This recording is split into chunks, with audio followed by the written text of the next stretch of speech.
I was so happy that I knew exactly where I was going.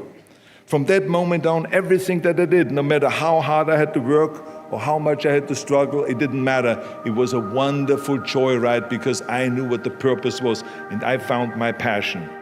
The simple truth is, if you don't have a vision, if you don't have a goal, if you don't see your future laid out in front of you, you're just floating around without a purpose.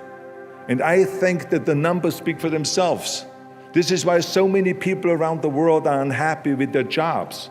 I mean, in America, 74% of the people hate their job and would like to change jobs. So think about that. That means that only a quarter of the Americans love their life's work. I mean, that is a very depressing statistic.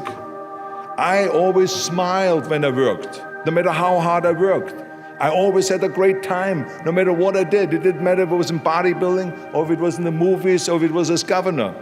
I remember in the pumping iron days, people ask me in the gym all the time, why are you smiling all the time? Why are you so happy? You have to lift 50 tons of weights. You have to train 5 hours a day. I mean, I look at the other bodybuilders' faces and lifters' faces, and they look kind of depressing. They look sour. They're miserable that they have to lift weights. You don't look miserable, you look happy. And I tell them always, I say, I smile because I know exactly that every rep that I do, that every set that I do, every weight that I lift, I get one step closer to turning that vision of mine into reality and becoming that Mr. Universe. I could not wait to lift another 500 pounds in the squats. I could not wait to do another 1,000 sit-ups. I could not wait to do bench press and more curls until I couldn't move my arms anymore. Because I knew that every rep got me closer to standing on that stage as a champion. As a matter of fact, when I lifted weights, I didn't really feel like I was lifting weights. I felt like I was lifting a trophy over my head each time I lifted. And to have all those bodybuilders around me and thousands of people screaming.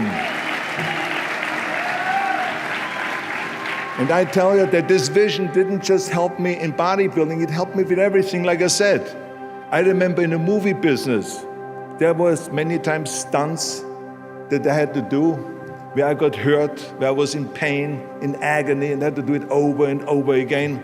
I remember one incident specifically on Conan the Barbarian. There